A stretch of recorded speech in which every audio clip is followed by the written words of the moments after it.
YouTube और AI आजकल ये टॉपिक काफ़ी गर्म है। कहीं नए एआई फीचर्स की बात हो रही है तो कहीं नियमों को सख्त किया जा रहा है, खासकर जब बात कमाई यानी मुद्रीकरण की आती है। तो आज हम इसी पर थोड़ी गहराई से बात करेंगे। हमारे पास कुछ रिपोर्ट्स हैं और यूट्यूब की अपनी घोषणाएं भी हैं। समझने की कोशिश करते हैं कि भाई ये चल क्या रहा है, यूट्यूब एआई को लेकर किस तरफ जा रहा है और हम जैसे क्रिएटर्स और दर्शकों पर इसका क्या असर पड़ेगा। सबसे पहले वो बड़ी खबर लेते हैं जिसने थोड़ी चिंता बढ़ाई है, मुद्रीकरण के नियमों में बदलाव। ये 15 जुलाई 2025 से लागू होंगे। कहा जा रहा है कि यूट्यूब अब अविश्वसनीय मतलब इनऑथेंटिक कंटेंट को लेकर ज्यादा सख्त हो रहा है। पर ये अविश्वसनीय है क्या असल में? सुनने में थोड़ा गोलमोल लगता है। यूट्यूब को अचानक इसकी इतनी फिक्र क्यों? हाँ, ये शब्द अविश्वसनीय थोड़ा कंफ्यूजिंग तो है, पर यूट्यूब का इशारा काफी साफ है। असल में जो रिपोर्ट्स आई हैं वो भी यही कह रही हैं। उनका निशाना खास तौर पर वो कंटेंट है जो बहुत बड़े स्केल पर बनाया जाता है बिना किसी खास मानवीय टच के।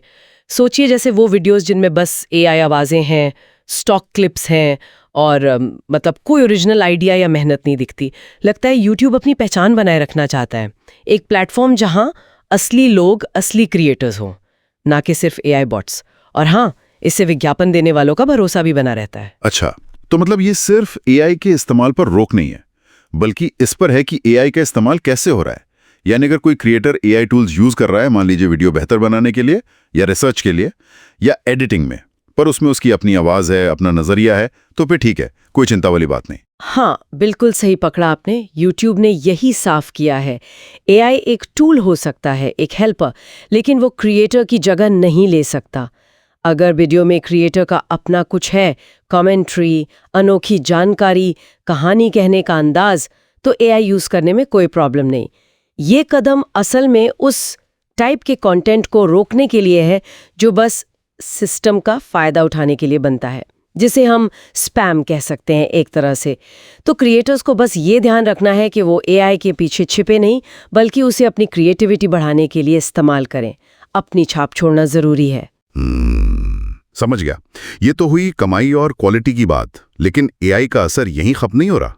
सुनने में आया है कि YouTube सर्च का तरीका भी बदल रहा है एआई से। कोई नया एआई संचालित सर्च कैरोसेल आ रहा है। ये क्या चीज है? हाँ, ये एक और इंटरेस्टिंग डेवलपमेंट है। YouTube एक नया एआई फीचर टेस्ट कर रहा है। अभी तो खैर ये अमेरिका में प्रीमियम यूजर्स के लिए। इसमें जब कोई कुछ सर्च करेगा तो YouTube सिर्फ वीडियोस नहीं दिखाएगा, बल्कि एआई की मदद से उस टॉपिक का एक छोटा सा सारांश देगा और उससे जुड़े वीडियो क्लिप्स भी दिखाएगा। कुछ वैसा ही जैसा गूगल सर्च में एआई ओवरव्यू करता है ना। जैसे किसी को घूमने की जानकारी चाहिए या कुछ खरीदना है तो फटाफट मेन पॉइंट्स पता चल जाएंगे। सुनने में तो ये यूजर्स के लिए काफी अच्छा लगता है, मतलब जल्दी जानकारी मिल जाएगी। लेकिन क्रिएटर्स का क्या? उन पर क्या असर पड़े है? कहीं ऐसा तो नहीं कि लोग बस वो समरी देखकर ही काम चला लें और पूरा वीडियो देखें ही नहीं? इससे तो व्यूज। हाँ, ये चिंता तो है, जायज है बिल्कुल। और देखना होगा कि ये असल में कैसे काम करता है। लेकिन इसमें क्रिएटर्स के लिए एक मौका भी है मेरे ख्याल से। अब उन्हें अपने वीडियो के मेटा डेटा पर, मतलब टाइटल्स, डिस्क्रिप्शन, टैग्स, इन सब पर और ज्यादा ध्यान देना होगा। मेटा डेटा जितना क्लियर होगा, एआई उतना ही बेहतर समझेगा उनके कंटेंट को और फिर उसे नए सर्च रिजल्ट्स में दिखा पाएगा। और हाँ, शायद क्रिएटर्स को अब ये भी सोचना होगा कि वीडियो में छोटे जानकारी वाले हिस्से बनाएं जो एआई कैरोसेल में प्रीव्यू की तरह अच्छे लगें। तो एक तरह से कंटेंट को और शार्प बनाने का प्रेशर भी है ये। मतलब एआई एक चुनौती भी है और एक अवसर भी। तो अगर इन सारे बदलावों को एक साथ देखें, ये सख्त होते मुद्रीकरण नियम और नया एआई सर्च फीचर, तो इसका निचोड़ क्या है? क्रिएटर्स को अब क्या ध्यान रखना चाहिए? मेन बातें क्या हैं? देखिए, अगर हम पूरी तस्वीर को देखें तो 3 मुख्य बातें सामने आती हैं। हाँ। पहली, YouTube साफ तौर पर मौलिकता और मानवीय रचनात्मकता पर जोर दे रहा है। एआई एक साधन है, साध्य नहीं। ठीक है। वो क्रिएटर का विकल्प नहीं बन सकता। दूसरी बात, एआई कंटेंट खोजने और देखने के तरीके को बदल रहा है। इसलिए क्रिएटर्स को थोड़ा टेक सेवी होना पड़ेगा, अपने कंटेंट को एआई फ्रेंडली बनाना होगा। ठीक है। और तीसरी बात जो हमेशा से ही सच रही है कि दर्शकों को वैल्यू देना, उन्हें बांधे रखना सबसे जरूरी है। ये सारे बदलाव कहीं ना कहीं इसी तरफ इशारा करते हैं, प्लेटफॉर्म को साफ रखना और यूजर्स को बेहतर एक्सपीरियंस देना। बिल्कुल। तो कुल मिलाकर फंडा साफ है, 15 जुलाई से सिर्फ एआई के भरोसे कंटेंट बनाकर पैसा कमाना शायद मुश्किल हो जाए। असली मेहनत मौलिकता दिखानी होगी। और ये जो नया एआई सर्च फीचर है, इसका मतलब है कि वीडियो बनाते और अपलोड करते समय एआई का भी ध्यान रखना होगा ताकि कंटेंट सही लोगों तक पहुंचे। मतलब टेक्नोलॉजी का स्मार्ट इस्तेमाल करें पर अपनी आवाज, अपनी पहचान बनाए रखें।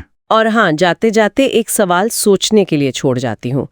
ये जो प्रामाणिकता या ऑथेंटिसिटी की हम बात कर रहे हैं, भविष्य में इसका मतलब क्या होगा? जैसे जैसे एआई इंसानी सोच, कला, यहाँ तक कि रचनात्मकता की नकल करने में और बेहतर होता जाएगा, तब हम असली और नकली में फर्क कैसे करेंगे? और क्या तब असली होने के मायने ही बदल जाएंगे? ये एक बड़ा सवाल है जो सिर्फ YouTube तक सीमित नहीं है। पूरी क्रिएटिव दुनिया को इस पर सोचना होगा।